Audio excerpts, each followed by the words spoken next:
ឧត្តមសេនីយ៍តូសេនធីរិនចាប់ប្រធានការប្រតិបត្តិការបង្ក្រាបការបណ្ដំណើរដឹកលិះខុសច្បាប់ចំនួន30តោននៅក្នុងខេត្តកំពង់ធំនៅយប់ថ្ងៃទី3ខែតុលាឆ្នាំ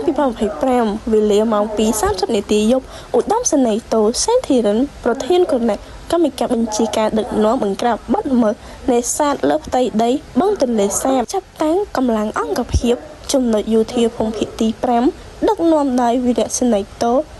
សយវិបុលសហការជាមួយនឹងកងកម្លាំងតំបន់ប្រតិបត្តិការសឹករងកំពង់ឆ្នាំងនិងកម្លាំង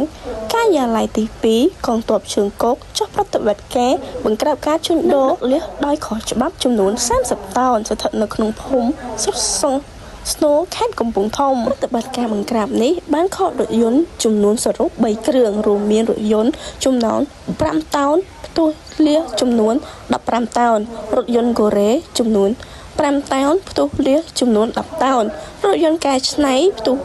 លះចំនួន5តោននិងអ្នកបើកបររថយន្តចំនួន3នាក់បញ្ជូនទៅមន្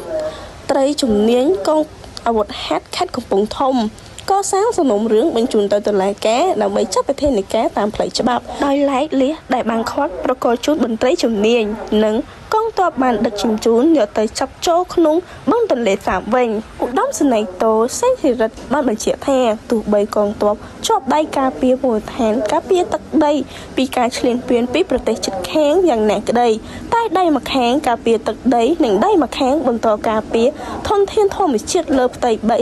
បឹងទន្លេសាបបន្តបង្ក្រាបបទល្មើសផ្សេងដូចជាឆក់ក្តៅត្រជាក់ដាក់បារ៉ា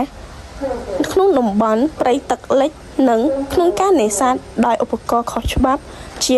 ផលផ្សេងទៀតជារៀងរាល់ថ្ងៃដោយពុំមានការលើកលែងនិងចាប់វិធានការយ៉ាងម៉ឺងម៉ាត់បំផុតដើម្បីធានាបាននូវការការពារធនធានធម្មជាតិចម្រុះលើផ្ទៃដីទន្លេសាបដែលជាប្រភពធនធានមច្ឆភាពក្នុងការរួមចំណែកជួយផ្គត់ផ្គង់នូវជីវភាពរស់នៅប្រចាំថ្ងៃរបស់ប្រជាពលរដ្ឋខ្មែរមួយណែតនិងផលប្រយោជន៍សេដ្ឋកិច្ចជាតិផងដែរ